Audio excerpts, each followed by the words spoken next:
Hai Aam. Ini acara Ketua MPR ketemu dengan Ketua KY dan Ketua lembaga-lembaga tinggi negara bersama Adista Nyeri. dari Berita. Konferensi yang kedua tentang etika berbangsa, etika kehidupan berbangsa, yang merupakan kedua kali sejak tahun 2017 yang lalu. Sesungguhnya ini merupakan upaya kita dalam rangka menjalankan perintah TAP MPR nomor 6 Romawi tahun 2001, di mana kita diwajibkan untuk membentuknya atau turunannya adalah undang-undang, mewujudkannya dalam sebuah undang-undang. Hasil konferensi ini nanti akan menjadi rekomendasi kepada pemerintah dan DPR untuk melanjutkan RUU etika penyelenggara negara yang pernah masuk dalam prolegnas periode 2014-2019, namun karena masa jabatan yang habis maka tidak bisa terwujud, sehingga ada pemikiran dari kami di MPR, karena ini merupakan hutang daripada TAP MPR nomor 21 Romawi tahun 2000, nomor 21 ya, di tahun 2001, sehingga harus kita dorong kembali di periode DPR 2019-2024 bersama-sama dengan pemerintah. Intinya adalah bahwa kita harus lebih jelas lagi dalam pengaturan soal etika penyelenggara negara. Sekarang ini semua lembaga termasuk DPR punya lembaga-lembaga etik. KY juga sebagai penegak lembaga etik dan seterusnya dan seterusnya. Ini nanti kita sinergikan sehingga ada pengaturan lebih jelas bagaimana seharusnya seorang penyelenggara negara. Saya kira demikian yang bisa saya sampaikan.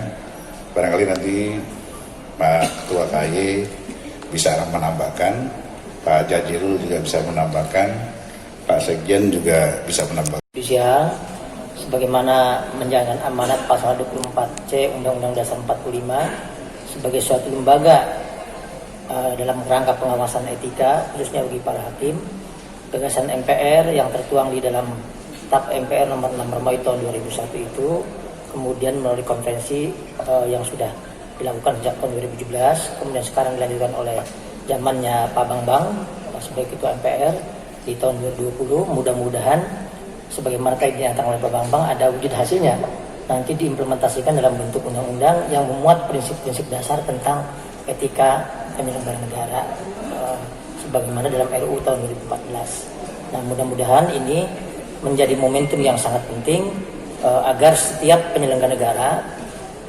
maupun masyarakat secara luas memahami betul tentang etika berbangsa dan bernegara itu, sehingga masyarakat kita semakin beretik dalam pengertian menuju ke arah yang lebih baik dari sisi akhlak kalau dalam bahasa agama ataupun dalam perilaku sehari-harinya. Khusus mengenai penegakan hukum, kalau seandainya hakim itu semuanya beretika, maka penegakan hukum yang berkeadilan itu akan terwujud sebagaimana amanat TAP MPR nomor 6 Romawi 2001 itu. Saya kira tambahan saya itu, Pak Bambang dan rekan-rekan wartawan. Nomor Romawi 6 tahun 2001 itu didasari dengan semangat reformasi ketika itu, adanya KKN istilahnya. Makanya TAP yang keluar adalah TAP nomor 6 etika kehidupan berbangsa. Tetapi TAP ini supaya bisa lebih operasional, maka seperti yang disampaikan Pak Ketua tadi, Ini dijadikan rekomendasi kepada pemerintah maupun DPR agar ada undang-undang etika penyelenggara negara. Agar apa? Agar semangat reformasi masih bisa kita rasakan denyutnya sampai hari ini dan berhasil. Karena itu cita-cita besar. Demikian menurut saya. Terima kasih. Dua, etika kehidupan berbangsa ini sangat penting dan strategis. Yang pertama tentu saja karena memang ini menjadi tugas MPR dalam rangka mensosialisasikan TAP-TAP MPR. Kedua juga dalam rangka tugas untuk melakukan kajian secara komprehensif terhadap TAP yang ada, karena memang TAP 6 tahun 2001 tentang etika kehidupan berbangsa adalah TAP yang memang semestinya terus dikaji dan kemudian penggantinya adalah undang-undang sebagaimana tadi yang disampaikan oleh Pak Ketua. Jadi ke depan tentu mekanismenya setelah ada konvensi kedua itu, tadi kita sudah bincang-bincang dengan DKPP dan KY, tentu akan ditindaklanjuti dengan pendalaman melalui pokja-pokja yang tentu muaranya adalah kita mampu menyusun rekomendasi untuk pemerintah dan DPR. Yang kedua adalah ada naskah akademik terkait dengan RUU etika penyelenggaraan negara, dan nanti tentu selanjutnya adalah mekanisme dan proses sesuai dengan ketentuan yang ada disampaikan oleh MPR kepada DPR. Saya kira itu. Terima kasih. Tuan.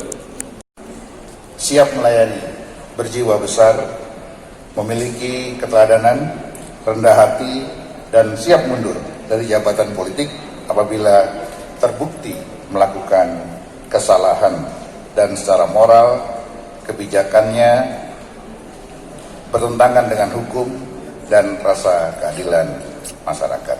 Jadi intinya kurang lebih begitu, bahwa pokok-pokok dalam kehidupan berbangsa dan negara mengedepankan sekali lagi kejujuran, amanah, keteladanan, sportivitas, disiplin, etos kerja, kemandirian, sikap toleransi, rasa malu, tanggung jawab, menjaga kehormatan, serta menjaga martabat diri sebagai warga bangsa. Kira itulah inti daripada apa yang kita bicarakan pada siang hingga sore hari ini nanti. Sekian.